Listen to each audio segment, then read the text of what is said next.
Hey guys, welcome to another episode of the Community Blades podcast. Today I am joined with a very special person, and it is your last day, I've heard as well. It is. It is. Are we sad to hear that? How long you been with us? Yeah, we are quite sad to be fair. So, and also a bit like gratified about the journey I've took. But yeah, I've been here just shy of 3 years now, 3 years, and long yeah, time. final day. So, would you like to just tell us a little bit about yourself? Yeah. So, just to introduce myself, I'm Connor. I'm employability mentor at the Community Foundation. A bit about me. Oof. Well, I'm massive into my sports, which is why I'm glad I'm on We love podcast that. We for. love that. Um, I'm someone who's very determined, and I'm someone who's very happy to have worked for a charity as good as this, even if it is not the club I support. Oh, Um, but yeah, a bit about me. I can talk you through my story, sort of how I got to where I am, if you want. yeah, yeah. Go Yeah, for it. so it starts off in sort of 2021, just before lockdown started. Yeah, I dropped out of college, great timing. yeah. Like drop out of college and then it starts, and I just quit my job as well. Um, so I was in like a bit of a messy place. I didn't really know what I wanted to do. Didn't really have many skills either, and not sure of what I wanted to do. And then it got to lockdown started. Spent all my time on my Xbox and my PC, as I'm pretty sure Like a lot of everybody us, did. yeah. Yep. And it got to around September when I met who is my current manager, Joe, at a job centre, in which he told me about the traineeship program, which is something I'll talk about a bit more later. But I ended up being a participant of the foundation on that program. So it's a 12-week program that is all around employability skills, improving yourself, getting yourself work ready, while also getting work experience 2 days a week. So I did my work experience was also a part of the foundation. I was a sports coach, which was something completely new and something I never thought I could do, but it was Yeah. really class. Working with some at foundations, coaches, people I'd never really met before in areas I'd never really travelled to in Sheffield, which was just really class to work through. Um, which led to me at the end of that 12 weeks and coming into sort of the start of 2022, getting a part time position with the foundation, delivering on the traineeship program. So working with my former tutor Joe, becoming my line manager, and just starting delivering, working on delivering. Which I'll be honest, were a rough start. I'd never done it before. Yeah. I weren't great at it. I spoke with an incredibly high pitched voice because I was that nervous for like the first 3 weeks. Gotta start somewhere there. Yeah, absolutely. That's the biggest thing. You've got to start somewhere. You can't call it quits without giving it a go, can you? So for the first few weeks, it were hard, but it were worth it because that part time position lasted. We're only a temporary contract, which led to me getting a second contract with the foundation for another 6 months for another part time contract, which meant that I felt more secure and I felt that I Yeah. was a proper part of this community, which is a great community to be a part of. And I started doing things like I did my coaching level one badges. I started doing the teaching qualifications, loads of different qualifications that they put me through just to help me gain more and more skills and get better and better, which led to me starting full time. Yeah. So yeah, I've been full time working on the traineeship project for about a year and a half now, which has been amazing. Just working with the loads of different people, working across loads of different branches, watching the introduction of the esports being built Yeah. over this last. First years, first Yeah, years. absolutely. Has been an incredible inclusion, and having the esports suite down at Bramall Lane as well is just massive. A completely new change from Absolutely. football to esports. Yeah, so your esports classroom was my old traineeship classroom. Oh wow. So that's where I used to deliver traineeships, and it's just a massive change, a much better change, I would say. Yeah. Seeing all Xboxes and PCs and that Yeah. like cutting about, it's class. So just obviously a few follow-up questions to that. You mentioned that it was like very new to you. Yeah. So when you were like my age, 17, 18, is this something you wanted to get into, or could you never see yourself getting into this? Yeah, so never saw it. 17, 18, I was in college and I was doing catering. So I was a catering student in college, and the only other experience I'd had is working with mates fixing cars and stuff like that. So being a teacher or a coach or anything like that was never really something that I'd thought about, never mind thought I was going to end up in full time. So it was massively out of the blue, but it's just been an absolute lifesaver, to be honest, in Yeah. terms of just being able to come into it and explore something this new and explore something this great as well. Yeah. I think it's like it's very like it's rewarding when you realize that you can do something that you never thought you could do. Absolutely, Like yeah, from going from I guess like catering to coaching is yeah, like it's very completely different kind of things. But obviously, if you enjoy it, then it's something you know you've got to do and do it absolutely, with a passion as well. Especially 'cause if you've come this far so quickly, yeah, it shows that you've got the passion and the like things for to do it and make sure you do well about it. Obviously you mentioned there about the esports suite as well. yep, So, what are your opinions on esports as a whole? Because obviously sometimes people overlook it and think, oh yeah, they're just weirdos who sit in a chair and play games all yeah. day. But then there's sometimes it's like, yeah, they've got no friends and stuff like that. But obviously that's a very strong stereotype which people Yeah. shouldn't have. I think it goes down as exactly that. It's a stereotype, and stereotypes are there to be broken.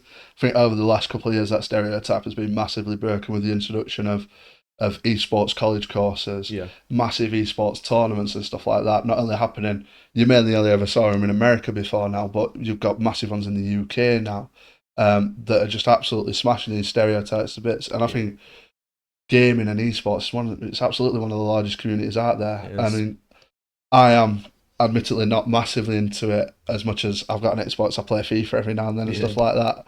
As a teenager, I was massively into it, and a lot of friends I have now that I go out and play football with and stuff like that, or people I have met on the Xbox or yeah, on the PC and stuff like that. I think it's just such a huge community yeah. that a lot of people are proud to be a part of. I feel like without it, a lot of friendships wouldn't have been created, and people overlook that. They kind of just see the negative sides of esports. Whereas Yeah, when you look at the positives really do outweigh the negatives a lot of the time. Obviously my opinion, obviously, yeah, try not to be contradicting there being an esports player, but yeah. So where you are right now, do you are you hoping and wishing to go further than this? And if you are, where is your like top line? What is your yeah. aspirations? As mentioned, obviously, I am leaving. Yeah, But that's it's not because I'm done in this area. It's because I'm ready for a new challenge. And I think everybody should always be looking to go onwards and upwards. There's never a final stop point for anybody. yeah, You should always be looking to improve, whether it's improving the position of job that you're in or improving your own abilities. You can't ever be perfect at everything. So the you need the determination and the mindset to constantly be moving upwards. yeah, Otherwise, you'll flatline. You stop enjoying things. You stop improving, and everything. It just ruins your mental health then and stuff like that as well. That motivation, that determination, and what keeps you going yeah. is not only important for work. It's important for yourself to keep yourself going. Definitely. So yeah, me, I'm not. I'm absolutely not done yet. Um, I'm not entirely sure where my next step takes me yet, but I I'm assuming it's going to be Yeah. upwards, But and if not, we'll make it we can upwards. see that if you've gone from catering to this, you can Yeah, see you might not know where it's heading, but it looks like it's going to be a good thing. So absolutely. Yeah, taking that risk, and obviously you mentioned there sometimes you hit low points, and in like the career you've had, what would you say has been the like most challenging thing to overcome, but you have done it, and like you're proud of yourself for? yeah. So as I mentioned, I worked on traineeships. We actually lost funding for that project, or stopped running that project in October last year. And something that I sort of said to myself when I first started is, I like teaching, I like being someone who delivers workshops and stuff like that, but I don't know how to work in schools, or I don't know if I'd enjoy working in schools. Mm, The step to keep me in the foundation was to start working in schools, yeah, delivering on the Premier League Inspires project. So what it were very difficult for me to overcome, sort of getting comfortable working in a school and stuff like that, because I didn't particularly enjoy school when I was younger. I just sort of got through it as yeah, quick as I can. So it was very difficult for me to sort of overcome the issues with like anxiety and stuff like that about am I going to be good enough to work in a school and yeah, stuff like that. But I think working at it since October over these last 6 months, there've been ups and downs in that. yeah, But I think overall, it has been I've overcome that a lot more. I'm a lot more confident in my delivery at schools. I'm a lot more confident to just be in schools and working with young people, which has just been, again, a major step in yeah, taking me forwards and upwards. yeah. And I feel like when people overcome those big challenges and kind of things, they don't realize how big of a step that is for some Yeah. people. Like some people won't want to do it because they're too scared of because how the culture is nowadays. People get Yeah. made fun of for little things, but obviously you proved just then that you shouldn't No. care. Just do what you want to do and overcome that. Yeah, absolutely. I mean, I believe you should be rewarded for taking risks and all that. I Yeah, think that's the major consensus. Nobody takes a risk without needing to. So taking risks should be something that you're rewarded for. And I think you're the only person who can tell yourself, yeah, I did really well in that, or maybe I didn't do too well in that, but here's how I can improve. As much as hearing it from other people helps, it's you that's got to tell yourself that as well. yeah. So you briefly mentioned that obviously with school and stuff you didn't like with school very much. Obviously, Yeah. I think a lot of people did, but Yeah. or do. But do you want to give us like a brief rundown of maybe after you left Year 11, what your kind of pathway looked like after that? Yeah, so ended year 11. I ended with quite average GCSEs, which was quite a surprise because I weren't great in school. Yeah. I joined college that September on a 3-year catering course where I completed my first year and then dropped out halfway through my second year, which took us to the traineeship program, which then took us to working full time at Foundation, as mentioned earlier, which took us up to now. Is there a reason why you dropped out of like catering? Um, I have a tendency, and I did it a lot when I was a teenager, of trying to force hobbies into jobs to make sure I Yeah. enjoyed that job. And it just made it stale. It meant that I didn't enjoy catering anymore. I didn't enjoy cooking. I didn't enjoy being in a kitchen professionally anymore. Um, and which just absolutely took a hit on my mental health. I started feeling quite depressed or anxious about going into lessons or doing practicals or work experience or anything like that. Yeah. And I thought the best step for me here personally is just to get out. Yeah. So, So it's obviously yet again talk about like forcing certain things. You know, just make sure everything happens yeah, slowly and naturally, which is how you are here exactly. yeah, So you didn't like catering. It was too forced. Like I've been in situations like that. And I'm pretty sure a lot of other people have. yeah, And sometimes you're gonna just go with the flow and let things fall into place naturally, yeah. but make sure you're still working hard for it.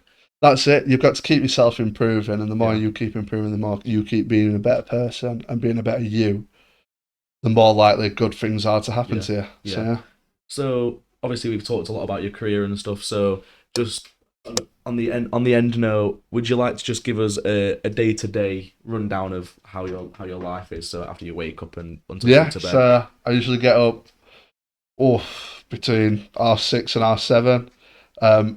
If my knee's feeling all right, I'll go for a run. Got a dodgy knee. Get a bit of breakfast, head into, let's say, a classical day on Inspires, I'll do. And then I'll start heading towards whichever of the few schools I work in. Um, and then I'll do a sports session with the students, which is always fun. Which is always class as well. I love coaching, so being able to deliver that to school students as well has been really fun. And then I do mentoring, so I work in small groups with the students about improving their ability in school, what's making them struggle, what's happening outside of school that's affecting their performance or their mental health and stuff like that, and what support can we bring in. And then on the final part of the day, we work on workshops and stuff like that. So that's like anti-bullying, anti-racism, all sorts of aspects like that to just help Yeah. educate the young people in Sheffield. I feel like that's what, yeah, again, I've said this on multiple other episodes as well, but like that's what people need more of. Yeah, People need more of how to treat people with respect and things like that. And obviously you can see that, you obviously know that when you teach it and things as yeah, well. So we'll take a little break from questions and we'll spin the yeah. wheel of death. So do you want to take a spin? Alright. It does spin quite fast. Oh, we're going for a Oh. smaller spin. Let's see what we get here. Oh, is it going to move? Dessert description. So if you were a dessert, what Ooh. dessert would you be? I've had some good ones. I think I had a sundae earlier on the A other sundae? an ice cream sundae with like certain toppings. That was Alright. quite creative. Oh, I think I'd have to go with one of my favourites. Go on. It's a lemon meringue pie. Because when I'm introducing myself, I'm quite sweet, I'm quite soft, I'm Yeah. someone that's easy to get to know and stuff like that. But then once we're mates and stuff like that, I'm quite tangy. I can be a bit zappy and that Yeah. lot. I take mick at you a bit and that lot. But yeah, also, who don't love a lemon meringue pie? Yeah, Bit of true. custard on that as well. That's odd. I think that's might have been the most creative answer I think Yeah, I've got for that. That was a really good. That was a really good answer there. cheers. So we've talked a lot about your business side. So obviously you know Yeah, a little bit about esports. So absolutely, I'm yeah. gonna ask a little bit of questions about that because obviously we've got the community there. We've got Yep, the esports side here, which I'm proud to be part of.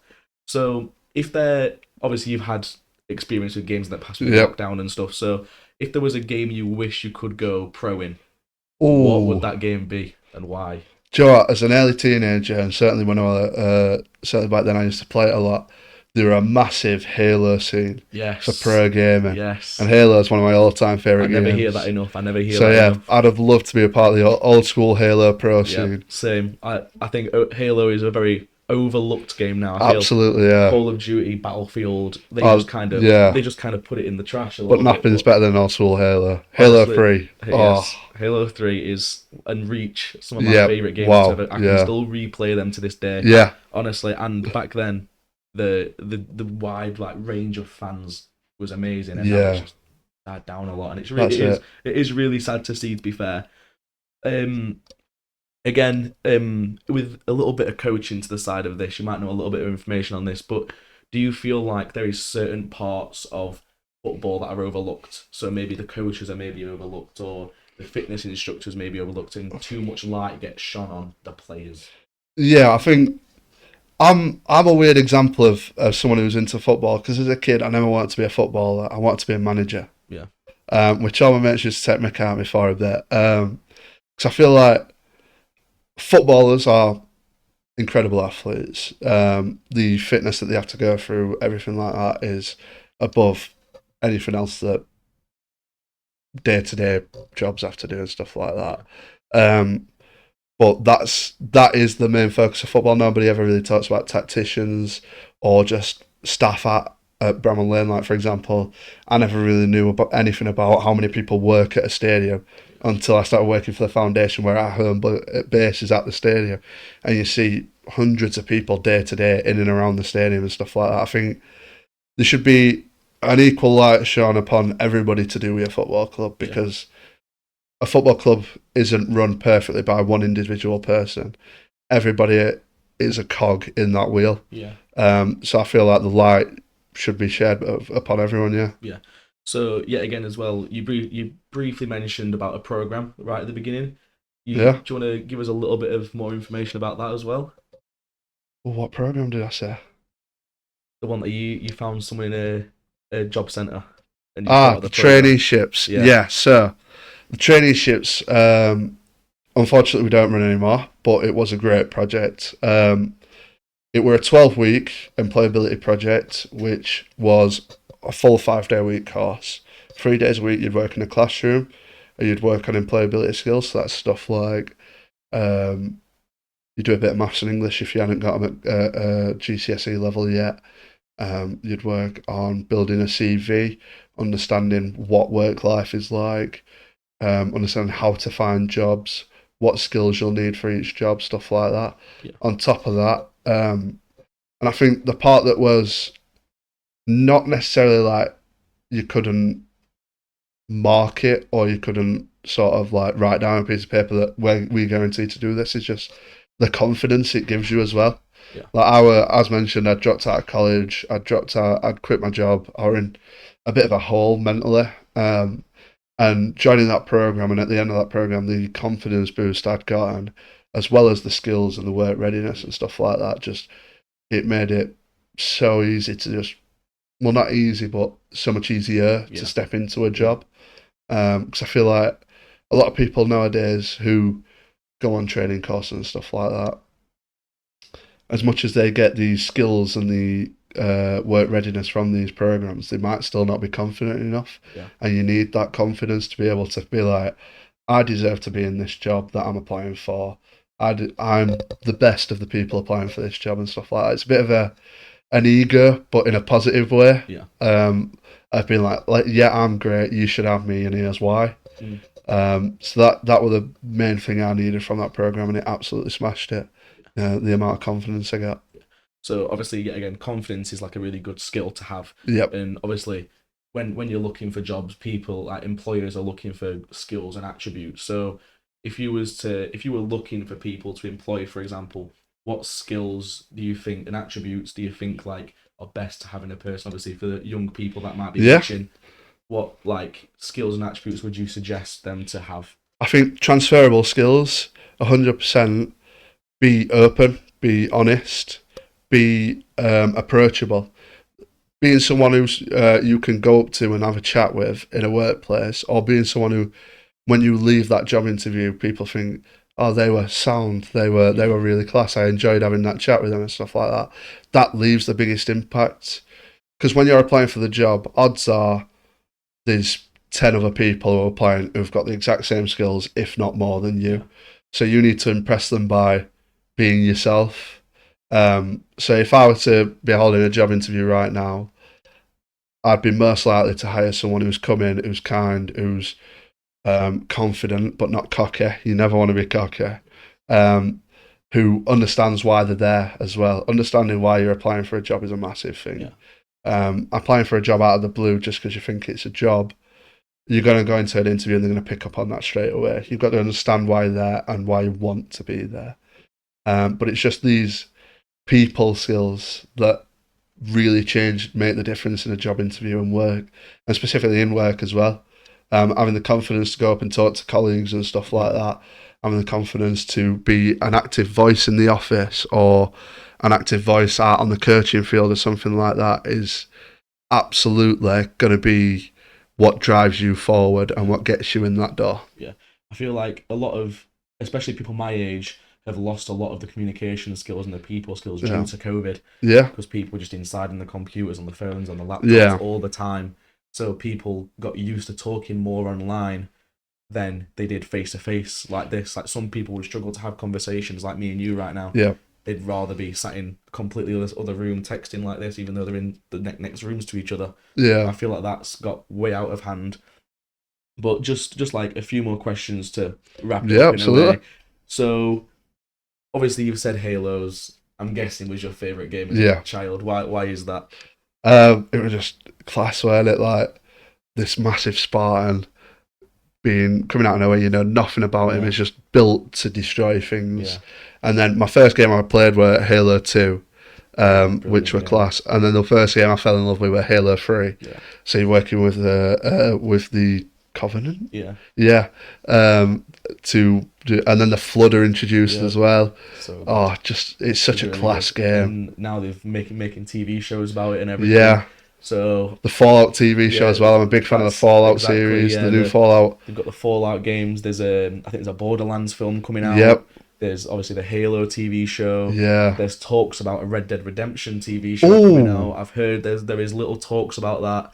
Obviously, there's the Minecraft film coming out with Jack Black. That's got a brilliant cast by the looks of it, but I don't want that to be too realistic where it doesn't look like Minecraft anymore. That's still got everything in blocks and that. Yeah, exactly. So just a few questions to wrap it up, obviously, for the people watching. Is there any advice you could give to people my age or maybe younger to help them get through life in a way? So I've had some people say things like make sure you have good talking skills and make sure all that stuff and confidence. Is there anything that you could give to someone as good advice?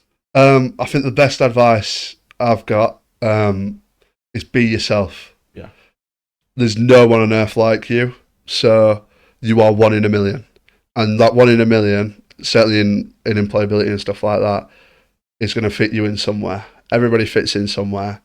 If you're trying to be someone you're not, you're never going to fit in. So just be yourself and just work hard at everything you do. Yeah.